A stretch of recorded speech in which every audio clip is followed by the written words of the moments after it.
de Jérôme Dubu, à qui je cède immédiatement la parole. Oui, merci Monsieur le maire. Simplement pour présenter les vœux de notre groupe, donc ça ira assez vite. Nous avons déposé 3 vœux, dont l'un sera examiné en 3e commission. Il n'est pas rattaché, mais j'en parlerai quand même. Ce premier vœu donc, concerne le projet différé maintenant d'une baignade biologique au lac de Ménil. Nous connaissons le rapport de l'ADRIE sur ce sujet. Il est assez négatif sur la surfréquentation du site et son impact sur la biodiversité. Ce site est classé espace boisé et zone naturelle et forestière. Elle accueille de nombreuses espèces d'oiseaux et des arbres dits arbres remarquables de France. Certaines associations ont également fait savoir que de nombreuses espèces d'oiseaux y trouvaient refuge. Le respect de la biodiversité n'est donc pas forcément compatible avec l'ouverture de cette baignade qui pourrait accueillir plusieurs milliers de personnes par jour. Je rappelle qu'aujourd'hui, les visiteurs du bois de Vincennes sont 11 millions par an et que 67% d'entre eux viennent en voiture. Vous avez donc, Madame la maire, indiqué récemment avoir différé ce projet. Mettons à profit ce délai pour réaliser une étude d'impact très précise sur les conséquences sur la biodiversité qu'entraînerait cette ouverture. C'est notre premier vœu.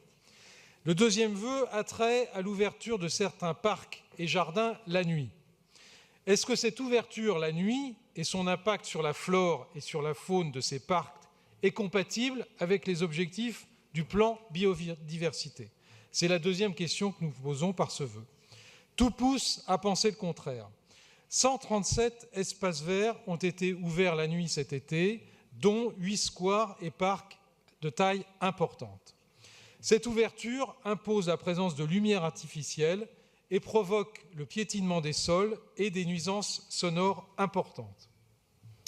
Dans sa résolution 1776, le Parlement européen indiquait dès 2010, je le cite, que la pollution lumineuse touchant la faune et la flore est l'une des plus grandes menaces sur la biodiversité urbaine, en ayant de plus des effets délétères sur le métabolisme humain.